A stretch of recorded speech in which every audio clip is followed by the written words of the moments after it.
కోరంట్ల మాధవ్ ఏంటంటారు? నోటీస్ ఇస్తే కనుక నేను వెళ్ళాలా, నా ఇష్టం వచ్చినప్పుడు వెళ్తాను, నన్ను అరెస్ట్ చేస్తే అంతర్యుద్ధమే వస్తుంది అంటే ఇంతకుముందంతా మరి ఆయన డిఎస్పీగా ఉన్నప్పుడు నోటీసులు వెళ్ళకపోతే ఏం చేశారో జనానికి తెలీదా? జనానికి తెలుసు కదా.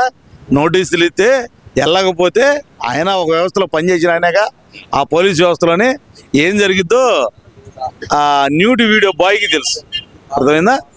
గతంలో నోరు తెరుచుకొని ఏ విధంగా అయితే విరుచుకుపడ్డాడో కోరంట్ల మాధవ్ ఇప్పుడు మళ్ళీ అదే పందాన్ని కొనసాగిస్తూ నేను సూపర్ 6 గురించి ప్రశ్నిస్తున్నాను కాబట్టే నా మీద తప్పుడు కేసులు పెడుతున్నారంటూ ఆయన చేసిన వ్యాఖ్యలు ఎలా చూడాలంటారు వాటిని? అసలు సూపర్ 6 అనేది నువ్వు విమర్శించడం ఇంకోటి చెబితేనో జరగట్లేదు. వ్యవస్థలో అన్నీ బాబు గారు చెప్పినట్టు చేస్తాడు, అంతేగాని నువ్వేదో మాట్లాడేవనో లేకపోతే రోజు ఏదో ఉందనో లేకపోతే జగన్మోహన్ రెడ్డి ఏదో అన్నాడనో వీటి గురించి కాదు, గుర్తుపెట్టుకోండి. అర్థమైందా? వ్యవస్థలో ఎలా ఆర్థిక పరిస్థితిని బట్టి బాబు గారు చేసుకుంటా పోతాడు. నువ్వు ప్రశ్నిస్తేనో బాబు గారు చేయరు, లేకపోతే ఇంకోటి ప్రశ్నిస్తానో వైసీపీ వాడు ప్రశ్నిస్తానో బాబు గారు చేయరు. గుర్తుపెట్టుకో, నీ పనేదో నువ్వు చెయ్యి, నీకు ఇచ్చిన నోటీసు నువ్వు స్పందించు, నువ్వు వెళ్ళు. అది నీ యొక్క డిఎస్పీగా పనిచేసావు చూసావా, దానికి ఒక గుర్తింపు గౌరవం ఉంటుంది. నేను ప్రజలు ఎన్నుకున్న ఎమ్మెల్యే అన్నావు కదా, ఎంపీ అన్నావు కదా, ఎంపీ కదా, ఎంపీకి ఒక గౌరవం గుర్తింపు ఉంటుంది. అంతేగాని ఏది పడితే అది మాట్లాడితే చల్లదు. ఇక్కడ ప్రధానంగా చూసుకుంటే కనుక ఈ మధ్యకాలంలో జగన్మోహన్ రెడ్డి పోలీసులను ఉద్దేశించి బట్టల పొజిషన్ నిలబెడతా అనే పదం అయితే రెగ్యులర్ గా వాడుతున్నారు. పైపెచ్చి జగన్మోహన్ రెడ్డికి ప్రాణహాని ఉంది, మాకు సెక్యూరిటీ పెంచండి అని అడుగుతున్నారు. ఒక పక్కన పోలీసు వ్యవస్థను బట్టల పొజిషన్ నిలబెడతా అని చెప్పి వాళ్ళ దగ్గర నుంచే రక్షణ కోరటం ఎలా చూడాలంటారు దీన్ని? అది ఒకటి చెప్పుకుంటే తీరే వ్యవస్థ కాదు, ఇది నవ్వుకోవాల్సి వస్తుంది. ఆయనందరికి ఆయనే పోలీసులు బట్టలు తెస్తానంటాడు, ఆయనందరికి ఆయనే మళ్ళీ ఆయనే రక్షణ కోరతానంటాడు. దీనికి మనం ఏం చేయాలి? అసలు మధ్యుడిని మాట్లాడుతున్నాడు, మధ్య లేక మాట్లాడుతున్నాడు, అర్థం కావట్లా. జగన్మోహన్ రెడ్డి అనే వ్యక్తి ఈ రెండు నువ్వే మాట్లాడుతున్నావు. ఓడదీస్తానంటుంది నువ్వే, నన్ను కాపాడమంటుంది నువ్వే. ఎలా చేస్తారు? ఒక వ్యక్తి 2 పనులు చేస్తాడా? అంటే నీ గవర్నమెంట్లో నీ ఉన్నప్పుడు చేసి ఉంటారే గారు, చేశారు వాళ్ళు. సరే, ఇదంతా ఒక ఎత్తు అనుకుంటే కనుక జగన్మోహన్ రెడ్డి చెప్తుంది ఏంటంటే నాకు ప్రతిపక్ష హోదా ఇస్తేనే నేను అసెంబ్లీకి వస్తాను. రాదు అంటుంటే మళ్ళీ ప్రతిపక్షాది ఆడి చెప్తారా స్వామి? మీరు పద్దాకులు రాదు. ఎట్టవుతుంది ప్రతిపక్ష హోదా? ఎట్టవుతుంది? పవన్ కళ్యాణ్ ఏం చెప్పాడు? పవన్ కళ్యాణ్ ఏం చెప్పాడు? నాకంటే ఒక సీట్ ఎక్కువ తెచ్చుకుంటే వచ్చేదేమో అన్నాడు కదా. ఇప్పుడు డబుల్ తెచ్చుకోవాలంటారు, 22 తెచ్చుకోవాలి. 22 కాదు, 23. ఒక సీట్ అంటే నేను ఎగ్జాంపుల్ చెప్పా, 23 వస్తేనే మనకి ఇచ్చారు ఆ రోజు ప్రతిపక్ష హోదా. 23 లేదు మనకి ఈరుగా చెప్పాడుగా ఆయన. ఒక 5 నేను లాక్కుంటే ప్రతిపక్ష హోదా కూడా ఉండదని దాని అర్థమైంది. మరి ఆ రోజు నువ్వే చెప్పిన మాట ఇది, ఇంకోటి చెప్పిన మాట కాదుగా. ఆ రోజు ముఖ్యమంత్రిగా నువ్వేం చెప్పావు? ఒక 5 లాక్కుంటే మీకు హోదా రాదన్నావు, హోదా పోయిద్ది అన్నావు. పోయిద్ది అన్నప్పుడు మరి నువ్వు ఎట్లా చెబుతున్నావు ఈ మాట? అంటే ఇప్పుడు ఏకైక సింగిల్ లార్జెస్ట్ పార్టీ 40% ఓటింగ్ ఉంది, 1,30,00,000 మంది నాకు ఓటేశారు అని అంటున్నాడు. ఓటైతే మరి సీట్లు ఎందుకు రాలా? ఓటైతే సీట్లు ఎందుకు రాలేదు? సీట్లు ఏమైనా కాకులు ఎత్తుకుపోయినాయా లేదా గద్దలు ఎత్తుకుపోయినాయా?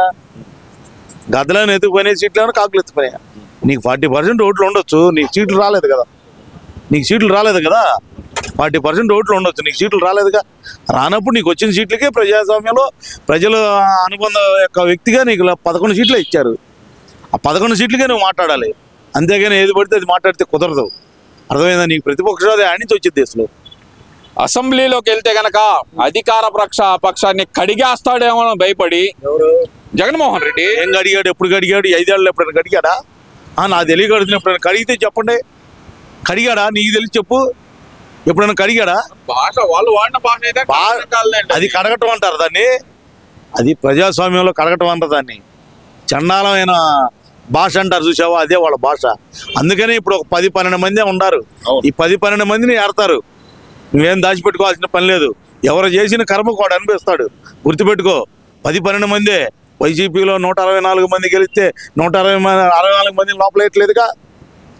సరే, ఇదంతా ఒక ఎత్తు అయితే కనుక జగన్మోహన్ రెడ్డికి ప్రతిపక్ష హోదా ఇస్తే కనుక అసెంబ్లీలో కడిగేస్తాడు అని భయపడే అసెంబ్లీలో జగన్మోహన్ రెడ్డిని రానిట్లేదు, ప్రతిపక్ష హోదా ఇవ్వట్లేదు అని చెప్పి ఆర్కే రోజా చెప్తున్న మాట ఇది. మరి ఆర్కే రోజా అయినా ఎల్లయ్య అయినా పుల్లమ్మ అయినా ఎవడు చెప్పినా హోదా నుంచి వచ్చింది స్వామి. మీకు రాదు హోదా. మీకు వచ్చిన 11 సీట్లు హోదా ఎట్టేస్తారు? ఆర్కే రోజా సంగతి చెప్పాలి. చెప్ప ఇక ఆమె గురించి మాట్లాడాలి. ఆ మాట మాజీ మంత్రి అండి, మాజీ ఎమ్మెల్యే. మా నోరు మంచిది కాదు స్వామి, ఆ నోరు మంచిది కాదు. మేము మాట్లాడలేదు. మేము ఒక మాటే చెబుతున్నా. మేమంత మా నోరు మంచిది, మేము అలా మాట్లాడలేము. ఆ మాట అంటే కూడా ఇట్టంటది ఇవన్నీ మేము చేయలేము.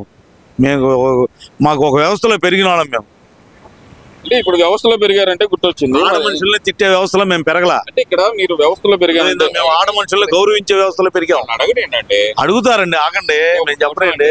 ఇక్కడ నిన్న చంద్రబాబు నాయుడు గారు ఎమ్మెల్యేలందరినీ పిలిచి ఒక క్లాస్ అయితే ఇచ్చారు. నోరు అదుపులో పెట్టుకోండి, మనం ఎవ్వరికి అవకాశం ఇవ్వకూడదు. మరి ఇదే మాట జగన్మోహన్ రెడ్డి ఏ రోజు ఎందుకని చెప్పలేదంటే మరి వాళ్ళ వ్యక్తిత్వం అట్లాంటిది. ఎట్లా చెబుతాడు వాడు? ఇప్పుడు తల్లి చెల్లినే విమర్శిస్తున్నాడు, ఇంక రేపు పొద్దున ఇంకా జనాన్ని ఏం విమర్శించుకుంటుంటాడు? దానికి దీనికి అందుకనే చెప్పింది, నక్కక నాగలోకానికి ఉన్నంత తేడా ఉంది ఆ గవర్నమెంట్కి ఈ గవర్నమెంట్కి. అర్థమైందా? జగన్మోహన్ రెడ్డి అలా మాట్లాడాడంటే దాని మరి వాళ్ళ వ్యక్తిత్వం అలాంటిది, బాబు గారు ఇలా మాట్లాడంటే వీళ్ళ వ్యక్తిత్వం అలాంటిది. కాబట్టి వీళ్ళని గౌరవించే వ్యక్తిత్వం, వాళ్ళనే పెంచి పోషించే వ్యక్తిత్వం. తేడా లేదా? రెండు తేడా ఉన్నప్పుడు ఎట్లా జరిగిద్ది? ఇట్లానే జరిగిద్ది. మీరు అంటారు చూసారు రోజా ఇట్లా మాట్లాడుతుందని. రోజా గురించి మనం మాట్లాడే అంత హీన స్థితిలో నేను లేను. ఏన స్థితి ఏముందండి? ఆ మినిస్టర్ అండి, ఆ మాట్లాడండి. మనం మాట్లాడలేమండి ఆమెలా మనం మాట్లాడలేము. మనం ప్రజలను గౌరవించే వ్యక్తులుగా, ఆడ మనిషిని గౌరవించే వ్యక్తిగా మనం ఉన్నట్టు మనం ఉండలేము. సరే, ఇవన్నీ కాదండి, ఇప్పుడు ప్రవేశపెట్టిన బడ్జెట్ గురించి మాట్లాడదాం. అంకెల గారడీ తప్పితే సంక్షేమం లేదు అంటూ. అంకెల గారడీ అంటే నువ్వు కట్టడానికే డబ్బులు కట్టాలిగా, వడ్డీలు. నువ్వు చేసిన అరాచకానికి వడ్డీలు కడతాంగా. వడ్డీలు 69,000 కోట్లు కట్టాలంట. 69,000 కోట్లు నిజం. వడ్డీలే అంత కట్టాలంట. ఇంకా బడ్జెట్ అంటే ఇంకేంది? ఇంక నువ్వు చెప్పిన అంకెల గారడీగా ఏముంటుంది అంటూ? నువ్వు అంకెల గారడీ అమ్మఒడికి డబ్బులు ఇవ్వలేదు, తల్లికి వందనానికి డబ్బులు ఇవ్వలేదు, రైతు భరోసాకి దాని నిధులు కేటాయించలేదు. ఏంది ఆ సూపర్ 6 అంటున్నారు కదా. మరి ఏందా సూపర్ 6 అంటే? నువ్వు చేసిన 5 సంవత్సరాల నాశనానికి యాని డబ్బులు తెచ్చి కట్టాలి. తినపోయినా వడ్డీ కట్టాలిగా. ఇంట్లో పడుకున్నా వడ్డీ 31వ తారీఖు వడ్డీ అడిగిద్ది బ్యాంకు. మరి యాని తెచ్చి కట్టాలి. ఇవన్నీ అన్నీ అందుకనే చెప్పారు. ఏ వ్యవస్థలో కూడా ఇంత అరాచకం జరగల, ఇంత నాశనానికి ఎప్పుడు చూడలేదు ఆంధ్రప్రదేశ్ ప్రజలు కానీ. మొత్తం నాకు తెలిసి భారతదేశం చూసి ఉండదు ఎంత అరాచకం. జగన్మోహన్ రెడ్డి మళ్ళీ అసెంబ్లీకి వస్తాను, చించేస్తాను, మళ్ళీ నేనే అధికారంలోకి వస్తాను, 30 సంవత్సరాలు నేనే ఉంటాను. ఎవడైనా చెప్పుకుంటాడు. నేను చెప్పుకుంటా, నేను పోతాన్ని. కుదిరిదా? ఢిల్లీని ఎదిరించిన ధీరుడు అని చెప్పి ఒక పక్కన ఎలివేషన్స్ ఇస్తుంటే మీరేమో మడిని తిప్పిన వీరుడు అని మేము అంటున్నాగా. మడిని తిప్పాడుగా మరి వీరుడు. మాట తప్పన మడిని తిప్పాడుగా. అసెంబ్లీకి వచ్చాడు, రానన్నాడుగా. రానన్నాడుగా. తర్వాత రోజు నుంచి రానని చెప్పాడు. అది అంటే మీకు ఇష్టమైనప్పుడే వస్తా అంటారా? మీకు ఇష్టం లేనప్పుడే రానంటారా? ఎట్ట కుదిరిద్ది? ఇది ప్రజాస్వామ్యంలో మీ ఇష్టమేనా? మాట తీసేసుకోవటం, మాట దాచిపెట్టడం, మాట తీసుకొచ్చి పెట్టడం అంటే అట్ట కుదరదు. ప్రజాస్వామ్యంలో మనం ఇచ్చామంటే ఒక మాట భయపడి వచ్చాడు అంటారా మీరు? అది అతను నడుగు, మేము అనకూడదుగా. భయపడి వచ్చాడని మేము అనకూడదు. అతనికి తెలుసు అతను ఎందుకు వచ్చాడు. అర్థమైందా? వచ్చిన రోజు హాజరు లేదు కదండి. మీరు ఎలా ఎట్ట ఒప్పుకున్నారండి? ఎట్ట వచ్చారండి? హాజరు లేదని తెలిసి ఎట్ట వచ్చాడు మరి? అంటే గవర్నర్ ముందల ఏదో వాళ్ళు వినతి చేసుకోవడానికి వచ్చి ఉంటారు. ఏ వినతి? పేపర్లు ఇచ్చినట్టు వినతా? పేపర్లు ఇట్టారే విసిరేసింది, మరి వినతి ఆడిచ్చారు. ఏది పడితే అది ఎట్ట కుదిరింది? ఏది చేసినా పాపం ఆయన వచ్చినా సరే మీరు ఎలా మాట్లాడటం ఏం అనలేదు. ఆయనేగా ఇప్పుడు హాజరు లేని దాని టైంలో వచ్చింది ఆయన. పేపర్లు ఇసిరేసి వెళ్ళాడు. దేనికి వచ్చాడు, దేనికి వెళ్ళాడు? అరిచాడా? అరవలా నిలబడ్డాడు. మరి అరిచాడు అంటారు ఇది మీరు? మరి ఉపయోగం ఏంది? ఎందుకు వచ్చాడు, ఎందుకు వెళ్ళాడు? రానన్న వ్యక్తి వచ్చాడంటే మాట తప్పాడుగా, మడిని తిప్పాడుగా.